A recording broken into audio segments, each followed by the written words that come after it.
I'll start with Pete, actually, Big Pete, because I think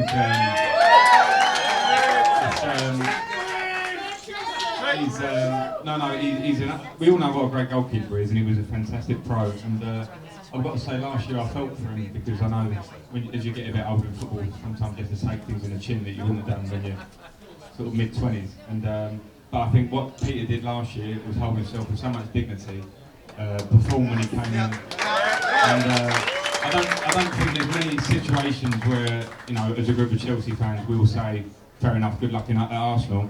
But I think with Pete, he's the one exception to the rule because he's such a great bloke. We wouldn't have won the Champions League without him. And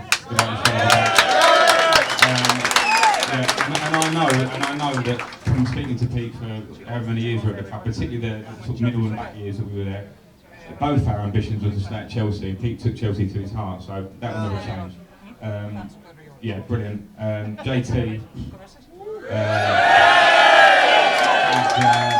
I've got to say, it's actually, I love playing with JT, obviously, for so many years, because you could always rely on him to defend. He was the best defender in the Premier League, still is, and has been all the way through.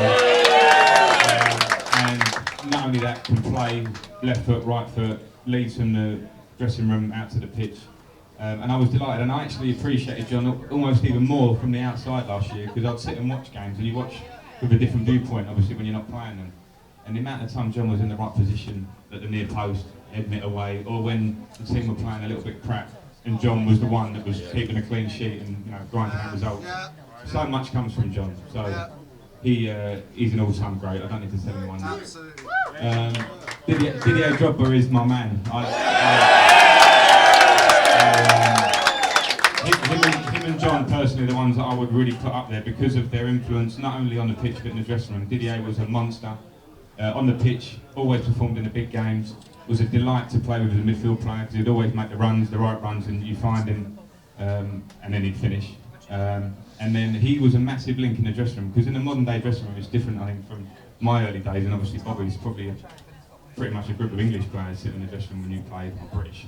And in our new dressing room, people from all over the world. We had, you know, people from France, a few African boys, and I would say me and John sort of had the English bit locked down, but we needed a bit of help from Didier to bring it all together, and he did that.